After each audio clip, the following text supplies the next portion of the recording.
Le titre d'endroit le plus dangereux de la planète revient de droit au bassin amazonien. Y a-t-il autre chose là-bas que des animaux dangereux? Eh bien, il y a des humains. Des humains qui survivent au contact des prédateurs les plus dangereux de la planète. Une journée ordinaire de la vie d'un anaconda ordinaire se déroule comme ça. Il se réveille, il plonge dans l'eau, il repère un délicieux caïman et en fait son petit déjeuner. Et voilà, ça suffit au serpent pour la semaine. Mais parfois, l'eau a littéralement disparu. Lorsque la profondeur du fleuve Amazon baisse après une inondation, des îles flottantes émergent à sa surface. Elles sont constituées de plantes aquatiques et semi-aquatiques qui se regroupent, qui coulent, qui flottent et qui finissent par former de grands disques. Les locaux les appellent des matupas, et il faut être prudent quand on s'y aventure. Sur ces îles, on peut tomber sur des jaguars, des pumas, des caïmans et de dangereux serpents amazoniens. Les habitants disent même que les îles flottantes abritent le mythique anaconda géant. Bien sûr, personne ne l'a vu. Enfin, j'irai pas vérifier. Pourtant, ce serpent n'est même pas venimeux, alors que dans la forêt amazonienne, il y a de nombreux serpents qui peuvent nous tuer d'une seule morsure. Les Yawanawa, une tribu de 1250 personnes vivant au cœur de la partie brésilienne de l'Amazonie, n'ont jamais eu de problème avec les serpents. On pense qu'au cours de son histoire, cette tribu n'a pas connu une seule victime de morsure d'un serpent venimeux. Bien sûr, il leur arrive de se faire mordre par des serpents, mais toutes les victimes sont soignées efficacement à l'aide de plantes. Pour être plus précis, grâce à la connaissance qu'a la tribu de plus de 2000 plantes médicinales, connaissance transmise de génération en génération.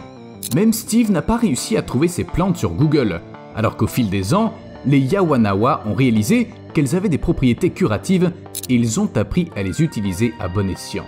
Peut-être que ces plantes inconnues pourraient être la clé d'autres remèdes à certaines maladies dont souffre l'humanité. Pendant que les scientifiques travaillent sur cette question, on va s'enfoncer dans la forêt pour tomber sur un lac plein d'anguilles électriques.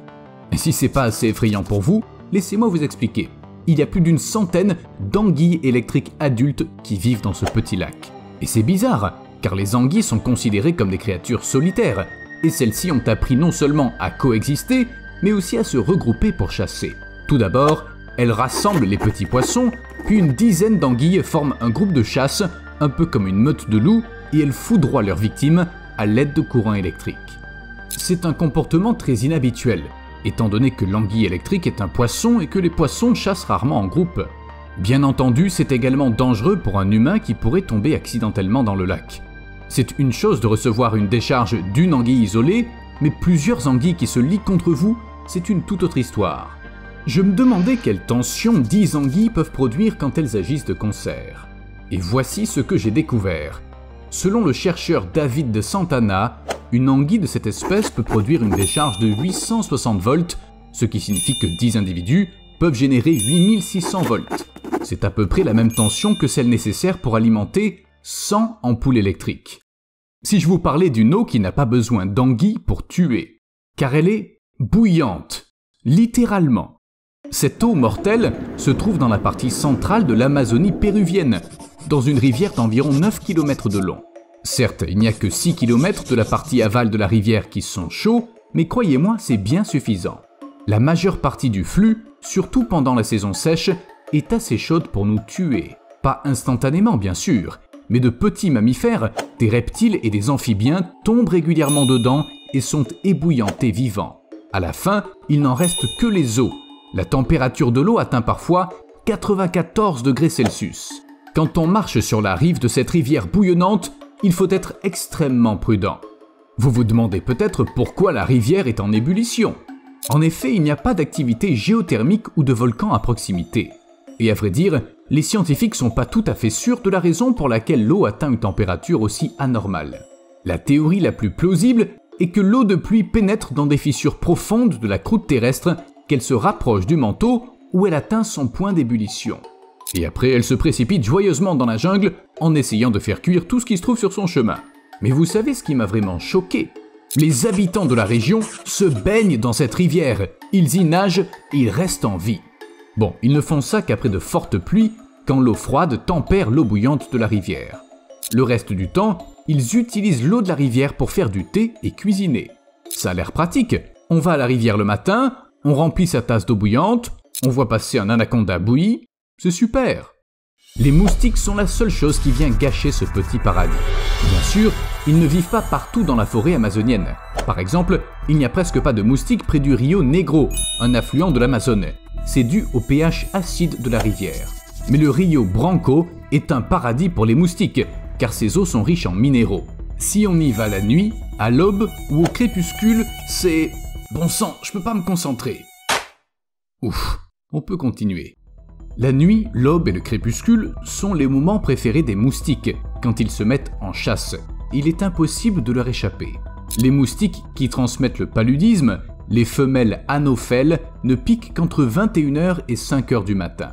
Mais il y a aussi la fièvre jaune, la dengue, le chikungunya et le virus Zika. Ils sont également transmis par les moustiques. Vous allez me dire, mais il y a des humains qui vivent dans ces forêts. Ils risquent pas de contracter des maladies mortelles ? Eh bien, oui et non. La tribu Korowai, qui vit en fait en Indonésie, a trouvé une solution étonnante à ce problème. Elle construit des maisons dans les arbres. Peut-être que l'un de nos spectateurs a fait ça étant enfant. Imaginez la même chose, mais beaucoup plus haut, et vous obtiendrez une habitation typique de Korowai. Une telle maison peut accueillir jusqu'à 12 personnes, plus les animaux domestiques, et les moustiques ne peuvent tout simplement pas atteindre une telle hauteur. Pas plus que les inondations, les mauvais esprits et autres voisins peu amicaux.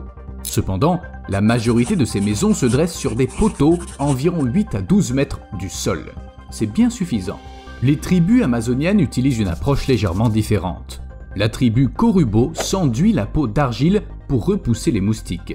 D'autres tribus préfèrent les teintures végétales qui fonctionnent également comme un répulsif contre les insectes.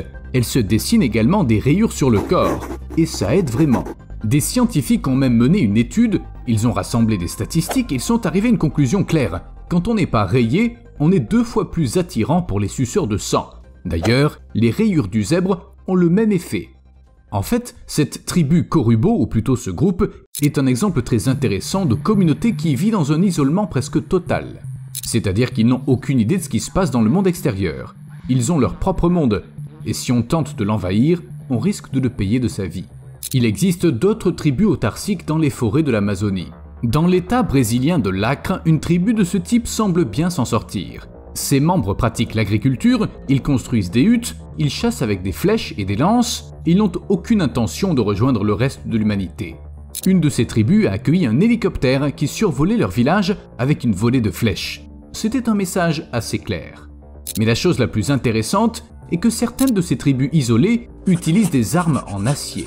C'est par exemple le cas d'une tribu que les autorités brésiliennes appellent les Indiens isolés du Haut-Humaïta. Depuis 1910, des rapports font état de raids dans les villages environnants et de vols de machettes et de haches. Ça s'est produit si souvent et ils utilisent les armes métalliques volées depuis si longtemps que ça fait maintenant presque partie de leur culture. Ces outils leur ont permis de défricher de grandes zones de forêt, de planter plus de nourriture et de prospérer. Et comme je l'ai dit, ces gens n'ont aucune envie de partager leur vie prospère avec qui que ce soit, même s'ils vivent comme à l'ère néolithique, ou si la personne qui est venue à eux voulait simplement les aider.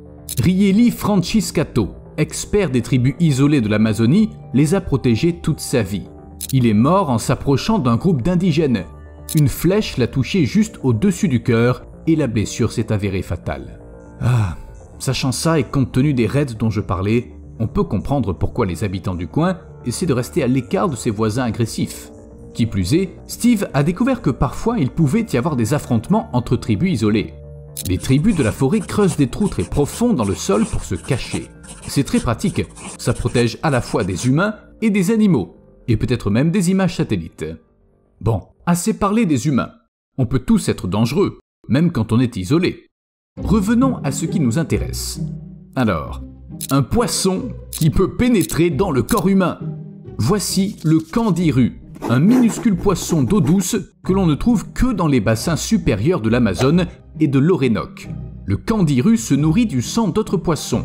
Il ressemble souvent à un ver translucide, il est donc difficile de le repérer dans les eaux boueuses. Mais la chose la plus terrifiante et en même temps la plus intéressante, c'est ce qu'on raconte de son intérêt pour les organes génitaux humains. Les gens du coin avertissent souvent les touristes de ne pas uriner en se baignant, sous aucun prétexte. Parce qu'un petit candiru peut se faufiler à cet endroit précis. Ce poisson est très glissant. De plus, il possède des épines près de la bouche pour s'attacher à sa proie. Une fois à l'intérieur, le parasite mord jusqu'à ce qu'il trouve une source de sang qui lui convienne et il commence à se nourrir. Et en fait, ça c'est le meilleur scénario possible. La bonne nouvelle, c'est que bien que les histoires d'attaques de candirus soient assez nombreuses, il n'y a pratiquement aucun cas confirmé. En fait, certains chercheurs pensent qu'il s'agit de mythes, de superstitions ou d'anecdotes de mauvais goût. Quoi qu'il en soit, les gens du coin fabriquent quand même des protections spéciales à partir de coquilles de noix de coco et de feuilles de palmier, avec un minuscule trou pour les besoins naturels. Vous savez, mieux vaut prévenir que guérir.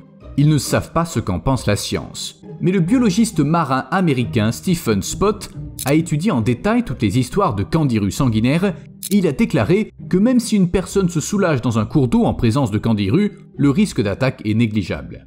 Je cite, « Les chances sont à peu près équivalentes à être frappé par la foudre tout en étant simultanément dévoré par un requin. C'est plutôt rassurant, à condition de ne pas nager à l'embouchure de la rivière Catatumbo, l'endroit le plus foudroyé de la planète. Il se produit un orage au moins 160 nuits par an à cet endroit. Parfois ce chiffre monte jusqu'à 300. Il dure 10 heures chacun et on y observe de 16 à 40 éclairs par minute. Il est clair qu'avec une telle activité orageuse, la probabilité de mourir foudroyé est beaucoup plus élevée ici que partout ailleurs. C'est pas le meilleur endroit pour se baigner. Heureusement qu'il n'y a pas de requin à Catatumbo. À plus.